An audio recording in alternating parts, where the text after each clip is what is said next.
ما فرطنا في الكتاب من شيء ثم إلى ربهم يحشرون والذين كذبوا بآياتنا ثم وبكم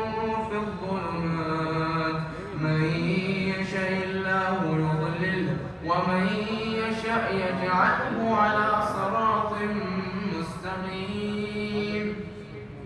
قل أرأيتم إن أتاكم عذاب الله أو أتتكم الساعة